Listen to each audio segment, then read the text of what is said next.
Yang, yang paling simpel adalah persediaan itu kayak kertas, kertas HVS A4, F4, kemudian pulpen yang kalau zaman dulu pulpen kita selalu bisa jalan sendiri ya di sekolah. Kita bawa pulpen 2 tiba-tiba hilang gitu ya, dipinjam teman nggak dibalikin. Biasa. Terus bingung mau nulis di mana gitu ya. Minjem punya orang ya, jadi kita juga ikutan ya, minjem punya orang lain juga hilang punya orang lain. Kayaknya gitulah kalau pulpen alat tulis gitu ya. Oke, teman-teman, hari ini kita bahas persediaan dan sebelumnya kita coba dengarkan dulu materi dari kelompoknya Novendra, Ferry sama Brigita ya.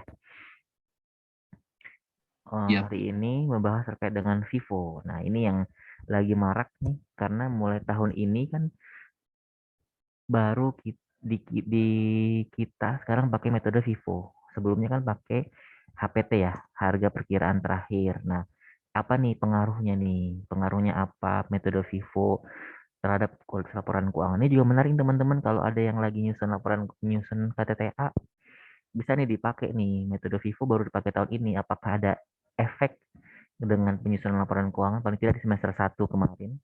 Bisa tuh teman-teman pakai. Tapi ini kan di pemerintahan ya. Kalau teman-teman yang bidangnya akuntansi pemerintahan bisa nih dipakai nih untuk jadi bahan KTTA. Pokoknya kalau saya ngasih tahu ke teman-teman yang KTTA itu cari triggernya apa. Misalkan ada atau berita-beritanya apa yang lagi hits, yang lagi marak. Nah, itu bisa kita jadikan bahan untuk penyusunan KTTA. Kalau yang di akuntansi keuangan cari PSAK terbaru, misalkan PSAK 72 yang baru di yang baru efektif tahun 2020 kan berarti kan baru setahun 2 tahun lah sama tahun ini ya dipakai. Nah, dicari perbandingan apakah dengan sebelum PSAK dan sudah PSAK itu ada perubahan, ada perbaikan atau tidak. Kayak gitu-gitu aja, simpel aja teman-teman, nggak usah repot-repot kalau nyusun kata TA. Yang penting menarik dan ada triggernya dan kita punya alasan untuk menulis itu. Jadi tidak hanya ini gampang nih, ini bisa bisa sama kayak yang tahun lalu cuma beda objek doang. Nah, itu yang saya nggak bisa, jangan kayak gitu ya. Jangan sesimpel sesimpel segampang itu.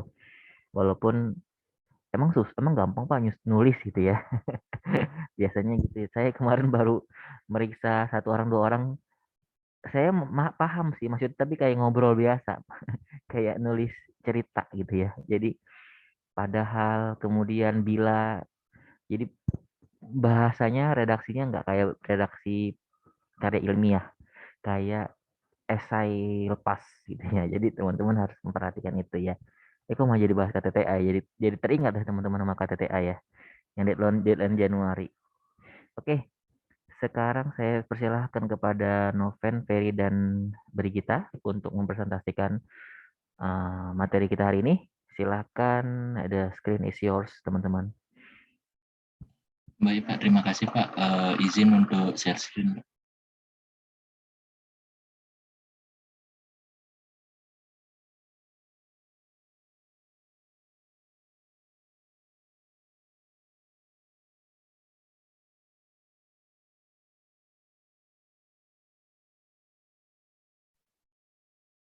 Selamat pagi, Pak Hafiz dan teman-teman. Kali ini saya dan teman-teman saya diberi kesempatan untuk presentasi terkait dampak penerapan metode Vivo terhadap kualitas laporan keuangan.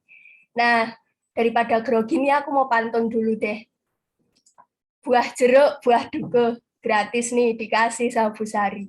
Kenalin kami kelompok 7 siap maju untuk presentasi. Asik. Next fair. Nah, saya dan teman-teman saya ini, kenalin ya, saya Nindi, terus ada Bang Ferry dan juga Bang Hilmi, izin presentasi. Masuk ke slide berikutnya, ini terkait aturan gitu. Nah, aturan ini tuh kita ambil yang emang terkait banget lah sama Vivo. Kalau aturan terkait modul persediaan kan banyak, tapi untuk awalan, ini menurut PSAP nomor 5 tentang akuntansi persediaan, di mana persediaan itu tuh dapat dinilai menggunakan metode Vivo atau rata-rata tertimbang dan juga metode HPT. Nah, hal ini tuh dituangkan dalam PMK nomor 234 tahun 2020 tentang perubahan PMK nomor 225 tahun 2019 tentang kebijakan akuntansi pemerintah pusat yang mengatur bahwa persediaan dinilai menggunakan metode FIFO. Next slide aja, Fer. Nah, untuk FIFO itu di tahun 2020 kan emang belum diterapin, cuman udah ada aturannya. Nah, untuk tahun 2015 sampai 2020 itu masih menggunakan metode HPT dalam penilaian persediaannya. Nah, untuk FIFO sendiri itu tuh rencananya bakal diterapin awal 2021. Nah, ini kan udah 2021, berarti baru aja nih diterapin. Untuk penjelasan selanjutnya itu dituangkan dalam lampiran surat, yaitu tuh surat S3 slice PB 6 tahun 2021. Kayaknya di sini lupa dicantumin deh. Tapi pokoknya intinya penjelasan lanjutannya itu ada di lampiran surat yang 2021 itu tadi ya, guys. Next slide. Nah, for your information aja, kalau menurut PSAP nomor 5, itu tuh ruang lingkup barang persediaan itu adalah aset lancar dalam bentuk barang atau perlengkapan yang dimaksudkan untuk mendukung kegiatan operasional pemerintah dan barang yang dimaksudkan untuk dijual dan atau diserahkan dalam rangka pelayanan kepada masyarakat. Nah, untuk tambahan juga, ini ada sedikit pengertian dari modul persediaan, nanti pasti dijelasin sama Pak Hafiz juga sih. Modul persediaan itu bagian dari Sakti yang berfungsi untuk mencatat transaksi persediaan, terus bikin jurnal transaksi, dan juga buat laporan keuangan persediaan. Lanjut. Lanjut aja nih, udah sama. Oke, dari tadi kan kita bahas FIFO aja gitu kan. Nah, FIFO itu apa sih? FIFO itu metode di mana metode penilaian persediaan di mana barang yang masuk lebih dulu itu nanti bakalan dianggap sebagai barang yang pertama keluar. So, persediaan dihitung berdasarkan harga perolehan masing-masing. Nah, dan dalam penyajian beban persediaan di LO, beban persediaan itu dicatat sebagai sebesar pemakaian persediaan gitu. Next habis ini bakal dijelasin sama Ferry.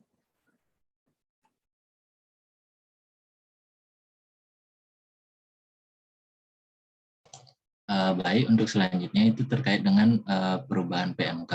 Nah, di sini di surat nomor 3 tahun 2021 tadi itu dinyatakan bahwa peraturan Menteri Keuangan PMK nomor 234 PMK /PMK 05/2020 tentang perubahan atas PMK nomor 225/PMK 05 tahun 2019 tentang kebijakan akuntansi pemerintah pusat.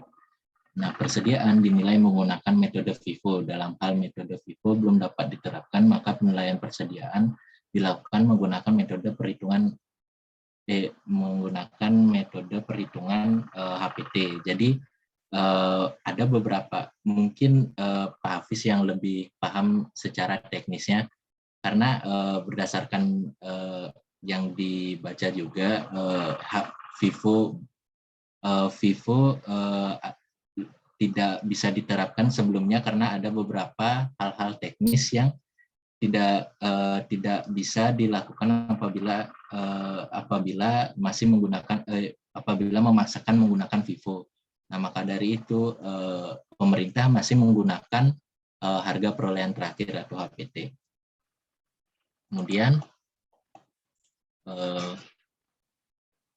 yang pada poin 3, penyesuaian standar akuntansi pemerintah dan PMK nomor 234/PMK 05/2020 terkait dengan PMK yang tadi, sejak penerapan akuntansi pemerintah berbasis akrual tahun 2015 itu hingga tahun 2020 kemarin pemerintah menggunakan metode HPT dalam penilaian persediaan. Jadi sebenarnya sudah ada terkait dengan FIFO, average sama HPT, tapi yang digunakan oleh pemerintah sebelumnya tahun 2015 hingga tahun 2020 itu metode HPT atau harga perolehan terakhir. Nah, pada prinsipnya prosedur pencatatan jenis transaksi serta jurnal yang dihasilkan dari aplikasi persediaan atau aplikasi Sakti sama dengan metode penilaian HPT. Cuma kalau misalkan metode penilaian HPT itu ada jurnal koreksinya nanti. Nah, perbedaan FIFO dan HPT. Nah, pada prinsipnya sama ya yang tadi. Terus kalau misalnya ada transaksi transfer keluar dan transfer masuk dengan metode penilaian FIFO tidak menimbulkan selisih nilai. Nah, kalau misalnya HPT itu ada selisih nilainya. Karena yang digunakan adalah harga perolehan terakhirnya. Maka dari itu nanti bakal ada jurnal koreksi seperti yang saya jelaskan. Kemudian dampak dari penerapan FIFO-nya apa sih? Itu pengelolaan barang persediaan dengan menggunakan aplikasi Sakti. Model dapat membantu suatu entitas untuk lebih mengoptimalkan belanja dan pemakaian barang persediaan. Nah, kenapa lebih mengoptimalkan belanja dan pemakaian barang persediaan? Karena FIFO kan dia first in first out ya. Jadi yang digunakan, yang keluar, barang persediaan yang keluar itu adalah barang yang pertama kali masuk. Maka dari itu nanti tidak meminimalisir adanya keusangan dari persediaan itu. Karena kalau misalnya dia yang pertama masuk dan terakhir keluar, itu akan mengakibatkan adanya keusangan pada persediaan tersebut. Jadi dia lama di dalam gudang dan menimbulkan kos yang lebih tinggi. Terus yang pada poin kedua, perhitungan persediaan menggunakan metode first in first out atau FIFO dapat meminimalisasi penimbunan barang persediaan karena urutan persediaan keluar didahulukan untuk barang persediaan yang masuk terlebih dahulu. Nah, seperti yang saya jelaskan tadi. Kemudian poin ketiga, penghitungan persediaan menggunakan metode FIFO disarankan untuk barang persediaan yang mempunyai tanggal kadaluarsa karena mengeluarkan barang persediaan yang masuk lebih dahulu ke gudang. Kenapa kalau misalkan FIFO lebih baik? Karena yang keluar pertama kan yang pertama masuk. Jadi kalau misalnya ada barang kadaluarsa, ya kemungkinan besar tidak keluar pada saat dia sudah kadaluarsa gitu. Jadi jadi persediaan yang memiliki kadaluarsa ini bisa dioptimalkan. Kemudian poin keempat, metode penilaian persediaan FIFO disarankan untuk persediaan dengan nilai material dan jenis yang tidak bervariasi karena menyajikan nilai sesuai dengan harga persediaan. Nah, di FIFO ini kan pada awalnya barang masuk dinilai senilai nilai persediaan pada saat itu. Nah, nilai persediaan saat itu adalah nilai yang memang value dari persediaan tersebut. Gitu. Jadi kalau misalkan menggunakan metode lain, maka kalau misalnya dia nilai material, maka tidak merepresentasikan nilai dari persediaan yang ada. Kemudian untuk dampak ke laporan keuangannya, yang pertama itu nilai yang disajikan adalah nilai yang sebenarnya dari persediaan. Seperti yang saya jelaskan tadi, kenapa disarankan FIFO? Karena nilai persediaan yang masuk tadi itu senilai dengan value yang dimiliki oleh persediaan tersebut. Kemudian laba yang dihasilkan akan lebih tinggi dibandingkan metode sebelumnya. Kenapa? Kalau misalnya menggunakan LIFO, beban persediaan akan menjadi tinggi, kemudian laba yang dihasilkan itu akan rendah. Dalam hal ini kalau misalnya akuntansi pemerintah itu surplusnya ya, surplus yang dihasilkan akan lebih tinggi dibandingkan metode sebelumnya. Oke, untuk selanjutnya untuk penerapan metode penilaian FIFO pada aplikasi persediaan dan aplikasi Sakti itu akan dijelaskan oleh Ya, terima kasih Ferry. akan saya lanjutkan. Jadi selanjutnya ini adalah penerapan metode penilaian FIFO pada aplikasi persediaan dan aplikasi sakti. Dan ini cara-cara yang merupakan perubahan dari metode penilaian persediaan dari HPT menjadi FIFO diakomodasikan aplikasi persediaan dan aplikasi sakti. Jadi yang pertama, itu saldo akhir persediaan dalam laporan keuangan tahun 2020 yang audit, itu nantinya akan menjadi saldo awal persediaan tahun 2021. Lalu, harga perolehan terakhir persediaan pada tahun 2020 yang digunakan sebagai dasar dalam perhitungan saldo akhir persediaan tahun 2020 nantinya akan menjadi harga perolehan pertama pada tahun 2021 dengan metode FIFO. Slide selanjutnya. Nah, lalu terdapat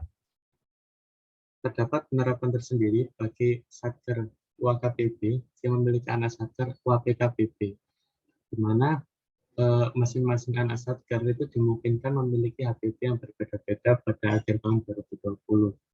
Nah, cara menghitung saldo persediaan akhir tahun 2020 dalam laporan keuangan Satker itu adalah dengan cara total kuantitas persediaan pada seluruh anak Satker nantinya akan dikali dengan HPP salah satu anak Satker.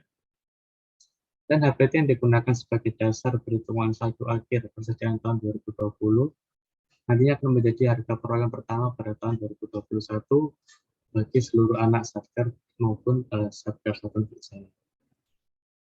Lalu yang keempat itu ada metode penilaian FIFO, persediaan keluar dicatat sesuai dengan urutan masuk persediaan.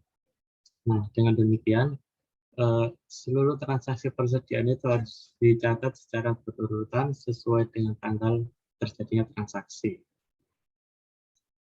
Terus yang kelima, ada aplikasi persediaan tahun 2021 akan dirilis dengan metode penilaian FIFO. Nah, jadi Satker penggunaan aplikasi persediaan agar berpedoman pada petunjuk teknis yang menyertai rilis aplikasi persediaan tahun 2021 dalam melakukan instalasi, pemutakhiran, dan serta penggunaan aplikasi. Slide selanjutnya. Ya, terus yang keenam, itu ada bagi Satker pengguna aplikasi Sakti, metode penilaian persediaan akan dilakukan setup oleh masing-masing Satker.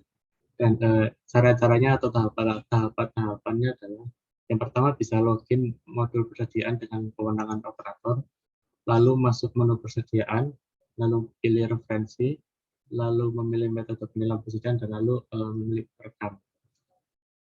Jadi itu adalah cara atau metode penilaian persediaan yang dilakukan dengan setup dalam masing-masing Satker.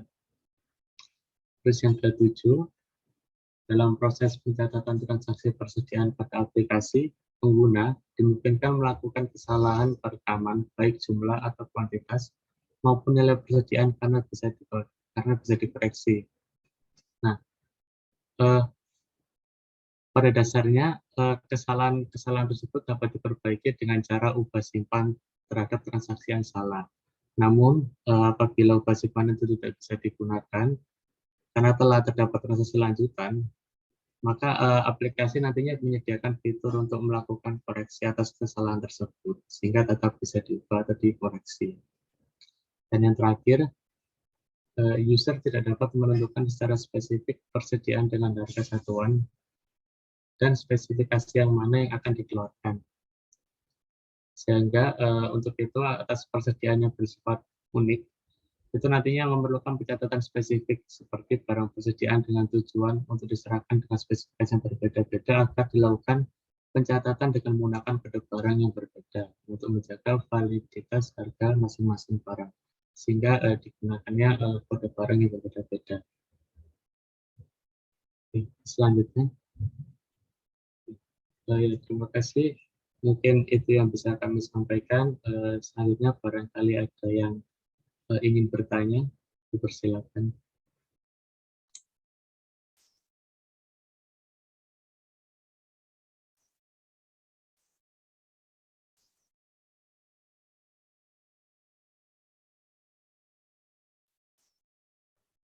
Oke, silakan. Kalau ada yang mau bertanya langsung aja ya. Oh, baik Pak, saya izin bertanya.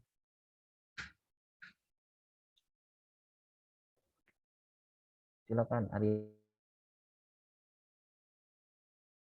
Ya. Ini apakah lebih baik dari HPT? Terus kalau misalnya lebih baik itu alasannya apa? Terima kasih. Oke, makasih ya, ya. Nanti dijelasin. Yang lain ada yang mau nanya nggak?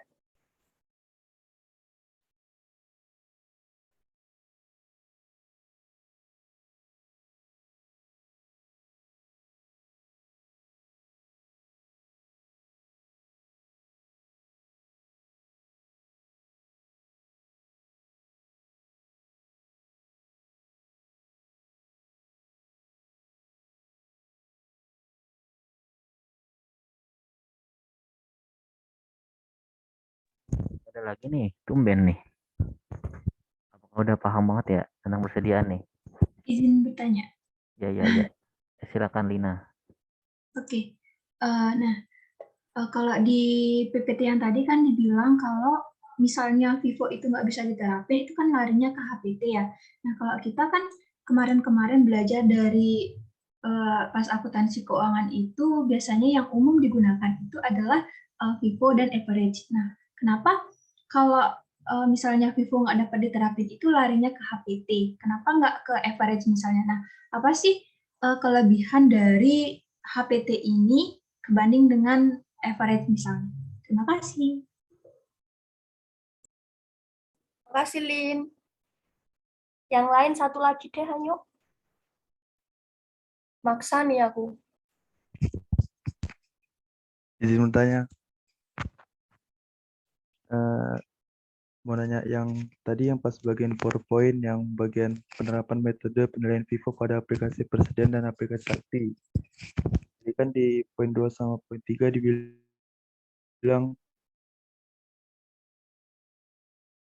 user dimungkinkan melakukan kesalahan perekaman. Itu apakah ada pengendalian dalam kesalahan pada perekaman jumlah dan user yang tidak dapat menentukan harga?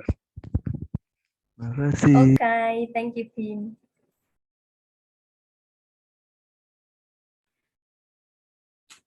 Pak Izin, Hafiz Pak. nanti Oh, iya. nanti kalau misalnya ada yang ini tambahin ya Pak. Ini mau langsung dijawab atau gimana?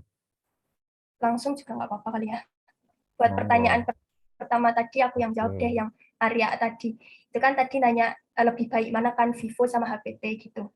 Sebenarnya itu kalau masalah baik yang mana kayaknya nggak ada yang lebih baik deh, karena ini masalah pencatatan aja gitu kan, tergantung aja gitu. Nah, kalau untuk alasan lebih lanjutnya, Ferry bisa nambahin, Fer. Karena kamu yang lebih paham. Oke, terima kasih atas waktunya Nindri. Izin stop share dulu Pak. Mungkin ada beberapa yang saya ingin tampilkan terkait dengan apa sih kelebihan dari Vivo atau perbedaan dari Vivo dibandingkan dengan di HPT sendiri. Itu berdasarkan kemarin juga iseng-iseng nyari, itu ada yang dinamakan dengan penyesuaian nilai persediaan ini. Hal ini yang mungkin karena dia perpetual dan banyak transaksi pastinya, maka transaksi ini, penyesuaian ini pasti sering banget terjadi. Maka dari itu HPT ingin diubah menjadi Vivo. Nah, untuk masalah terkait dengan soal nomor 2 juga dari Lina, itu kan apa sih kelebihan HPT, kenapa digunakan daripada Vivo di awal? Karena di sini juga setelah saya baca-baca itu kenapa masih menggunakan HPT, karena emang ada kendala-kendala teknis yang mungkin bisa nanti mohon izin Pak Hafiz dijelaskan Pak, karena saya belum tahu masuk kendala teknis yang dimaksud di tulisan ini apa, Pak. Kemudian untuk soal nomor 3 mungkin untuk soal nomor 3 dijawab oleh Hilmi, Pak. Terima kasih. Mohon izin menjawab. Jadi soal 3 ditanyain sama Bima tadi, pertanyaannya tentang pengendalian, misalnya dalam kesalahan pada perekaman jumlah dan user yang tidak dapat menentukan harga. Nah, itu untuk pengendaliannya itu ada salah satunya itu ada yang namanya SPM atau standar biaya masuk, di mana standar biaya masuk ini itu di dalamnya itu sudah terperinci mulai dari nilai barangnya, terus itu jenis barangnya, sehingga nantinya akan memudahkan user ini untuk menentukan mana barang yang dimaksud. Serta juga ada pengendalian dengan membuat tadi kode barang, sehingga barang-barangnya itu sudah diklasifikasikan sendiri-sendiri, sehingga nanti dapat meminimalkan kesalahan-kesalahan seperti yang tadi, yang dalam kesalahan dalam perekaman jumlah maupun user yang tidak dapat menemukan harganya itu. Mungkin itu jawaban dari saya. Apabila ada kesalahan mungkin bisa dikoreksi, Pak. Terima kasih.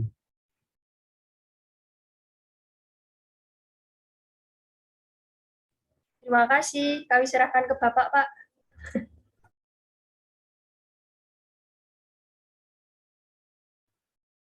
Oke, iya memang menarik sih. Ini kan memang kan baru tahun ini nih pakai metode FIFO. Sebelumnya kan HPT. Memang kalau dilihat dari penjelasan teman-teman tadi, memang kalau dilihat dari sisi apa dulu sih, pertama dari sisi nilai atau dari sisi barangnya. Kalau dari sisi barangnya kan memang FIFO lebih baik, karena kan yang pertama masuk gudang itu yang dipakai duluan kan. Kalau yang LIFO itu kan bahaya nanti, kalau nanti di barang-barang pertama kali masuk itu bakalan utang ya, karena nanti di persediaan itu ada nanti namanya persediaan rusak usang gitu ya. Nanti itu kita ungkapkan di caleg.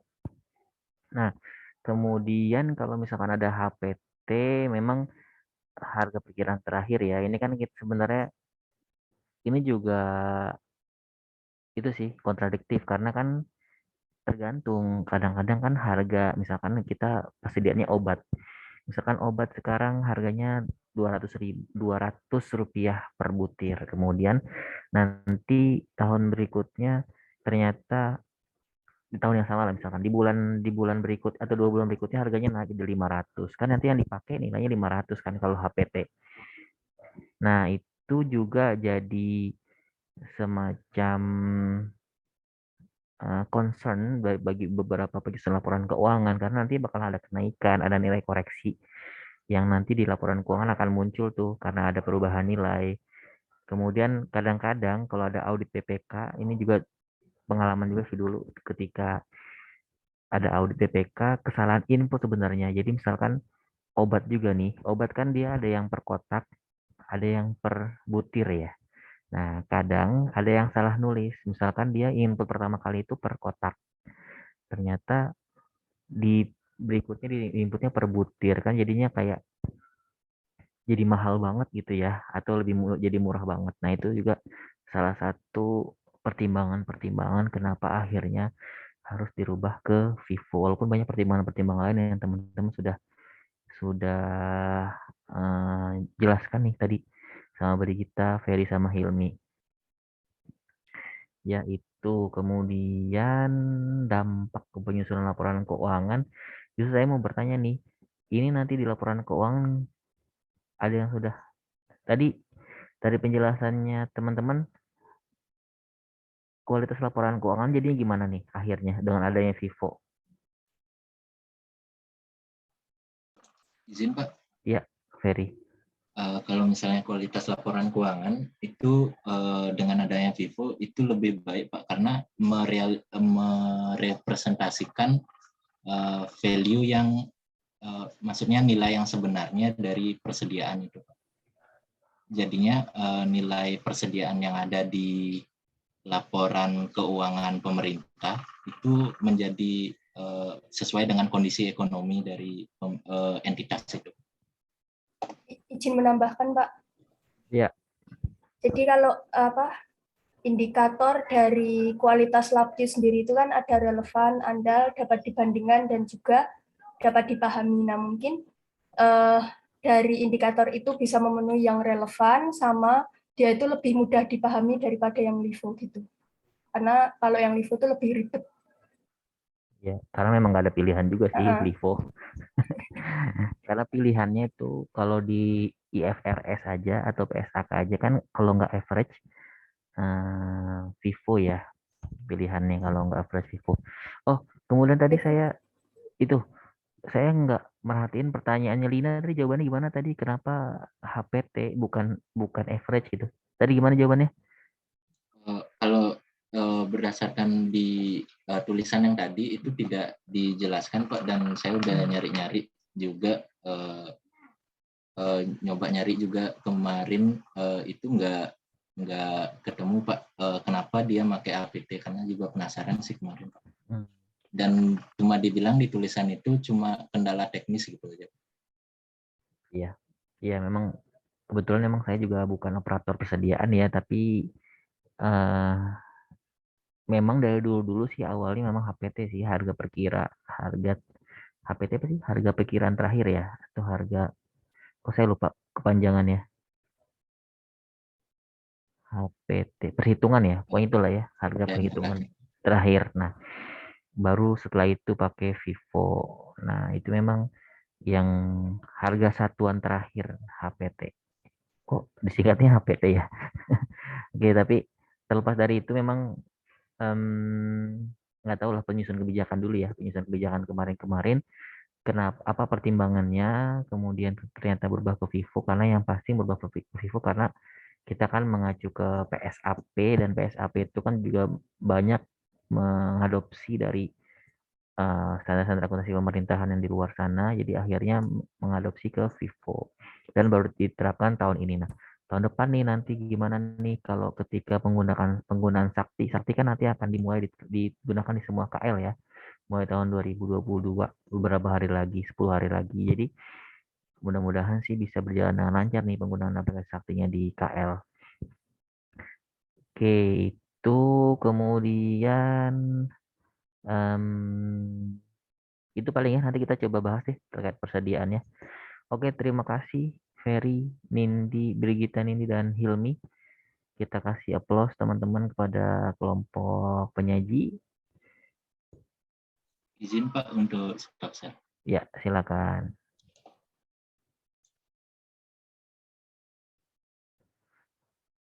Oke, teman-teman, kita masuk ke materi ya. Modul persediaan ini cukup panjang nih ternyata penjelasannya sampai jam 11:11.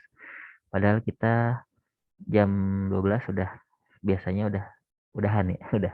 Tapi memang kalau modul persediaan bahannya nggak terlalu banyak sih. Oke, saya share screen dulu.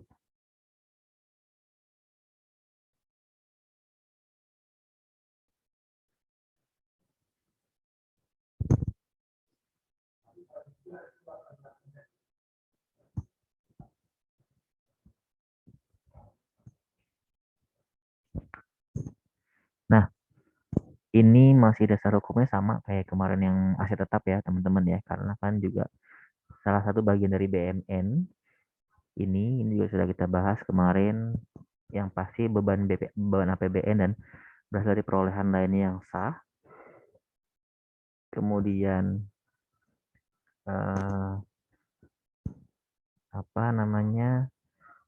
merupakan bagian dari aset lancar persediaan itu. Jadi nanti teman-teman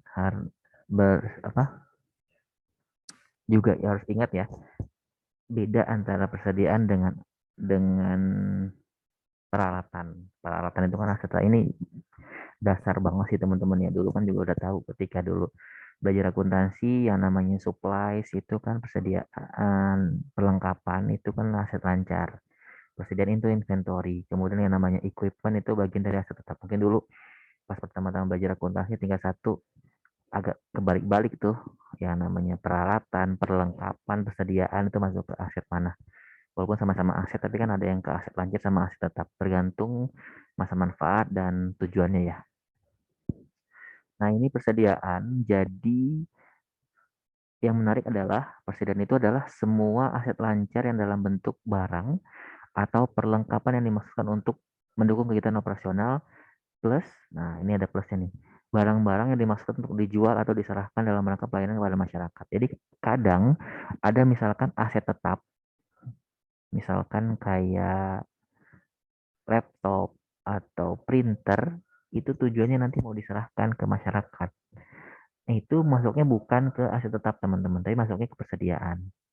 Ya, nanti itu akan diserahkan kepada masyarakat. Itu juga dimasukkan ke persediaan. Ya, jadi kemarin kan harus paham kalau aset tetap itu kan dia untuk operasional ya. Nah, ini juga ada klasifikasinya. Ini sebenarnya penjabaran dari ini aja sih. Penjabaran dari yang atas.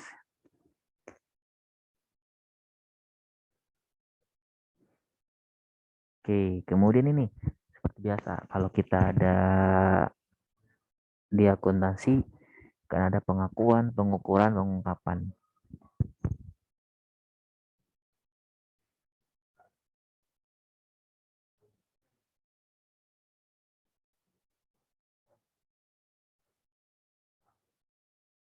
Oke, pengakuan. Nah, pengakuan ini sama kayak yang lain ketika ada potensi manfaat ekonomi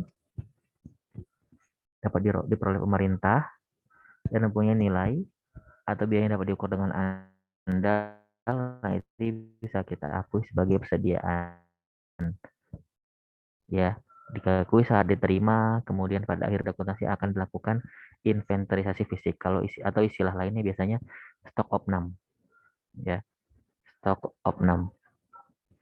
Ya, kemudian pengukuran ini gimana? Nah, biasanya dia diperoleh dengan pembelian, walaupun nanti ada juga transfer masuk, hibah masuk juga ada. Kalau memproduksi sendiri nanti berdasarkan HPP diungkapkannya. Nah, nanti juga dijelaskan nih kebijakan akuntansinya, kemudian penjelasan lebih lanjutnya. Ini perlu dijelaskan di caleg, diungkapkan di laporan keuangan. Oke. Kemudian tujuan menata usaha persediaan, menyediakan informasi yang akurat dan tepat waktu tentang persediaan, mengamankan transaksi persediaan oleh pencatatan, dan mendukung penyelenggaraan sistem akuntansi pemerintah pusat. Ini sebenarnya ya namanya juga penata usahaan ya kan, kita bagian dari SAPP yang juga tujuannya adalah untuk ya menjaga agar aset tetap persediaan ini bisa sesuai dengan peruntukannya. Ini berdasarkan akun. Nah, ini tidak semua jenis ini bisa dipakai barang yang normal digunakan adalah barang konsumsi, bahan kebanyakan dua ini. Kalau yang lain ini amunisi, suku cadang, pita cukai ini hanya untuk satker-satker tertentu. Makanya ketika ada muncul di laporan keuangan kita, misalkan di BPPK ada ternyata kok ada pita cukai, ini kan harusnya biasanya ke bea cukai ya. Nah, tapi kok ada di BPPK. Nah, ini namanya nanti istilahnya akan ada yang namanya anomali. Nah, ini yang harus menjadi perhatian kita. Kayak gini-gini nggak boleh nih. Harus kita keluarkan dari laporan keuangan kita.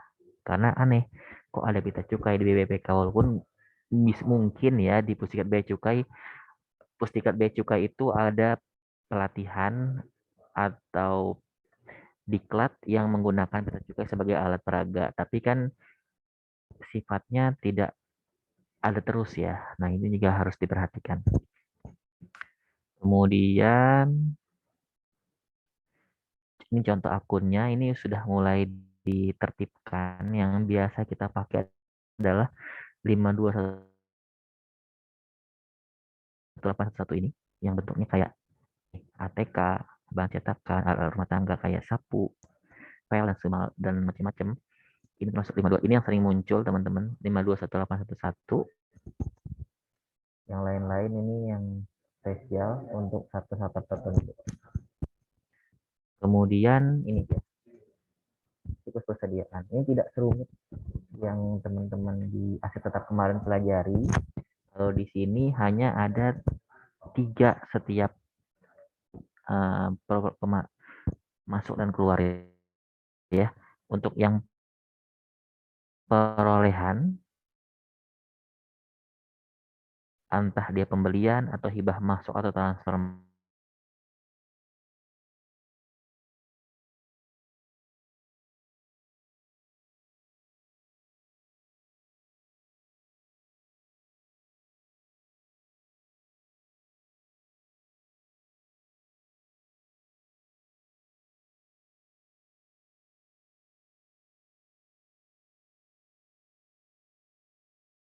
kemudian kalau ada keluar jurnalnya adalah beban persediaan pada persediaan. Walaupun nanti akhir sebenarnya di Sakti itu akan otomatis ya muncul jurnal ini. Nanti akan lari ke GLP, General Ledger dan Pelaporan. Kemudian proses, nah ini pembeliannya nih bisa melalui kontraktual ataupun non kontraktual atau UP. UP itu uang persediaan yang biasa perintil-perintilan mau beli di toko biasa gitu ya, itu pakai UP. Nah ini banyak prosesnya, mulai dari permintaan, kemudian pembelian ke pihak ketiga, penyerahan, pengecekan barang, penyimpanan di gudang, sampai pencatatan barang masuk pada kartu persediaan. Sama halnya dengan enggak, bukan sama halnya. Di persediaan ada namanya kartu persediaan ini untuk mencatat persediaan yang masuk, detail persediaannya ya. Karena kan persediaan kan sifatnya kecil-kecil teman-teman ya, apalagi yang di poliklinik, yang obat-obatan itu kan tetap di teman-teman jangan salah itu akan dihitung di stok opnam di akhir tahun. Nah, ini yang jadi PR ketika polikliniknya besar kayak di kampus kan ada cukup besar tuh polikliniknya tuh. Nah itu nanti setiap akhir tahun akan dihitung berapa sisa obat-obatannya dan seterusnya. Nah kalau yang masuk tadi itu, kalau yang keluar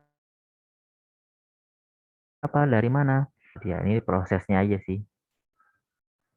Kemudian ini dia modul persediaan di Sakti ini tidak sebanyak dari modul aset tetap. Jadi fungsinya adalah untuk penatausahaan, pengakuntasian, dan pelaporan barang persediaan. Itu kemudian ruang lingkupnya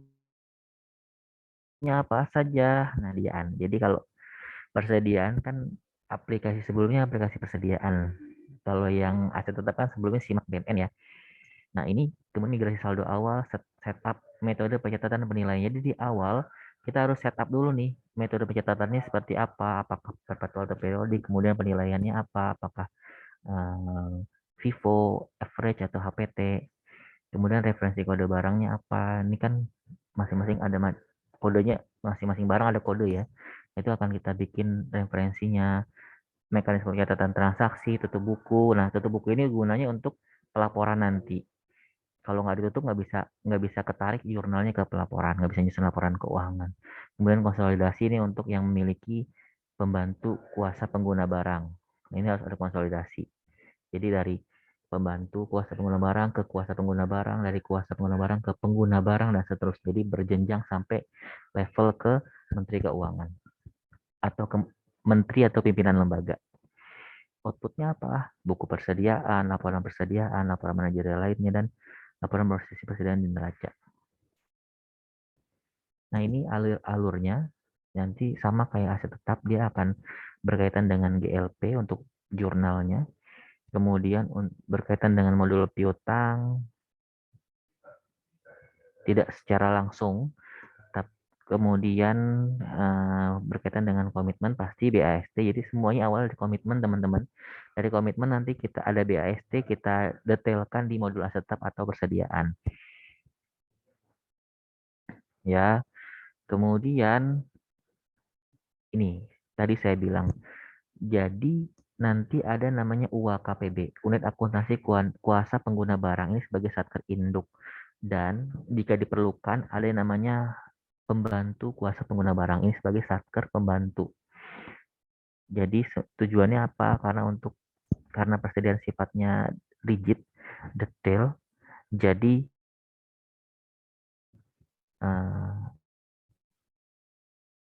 perlu adanya pembantu.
Lanjut ya. Mohon maaf, tadi saya ada telepon kerjaan. Oke, jadi tadi ya ada unit satker induk dan satker pembantu. Tujuannya apa? Untuk karena kecil-kecil barangnya persediaan itu, makanya butuh satker pembantu. Nah, ini beda dengan aset tetap. Aset tetap kan ada operator, ada approver, ada validator ya.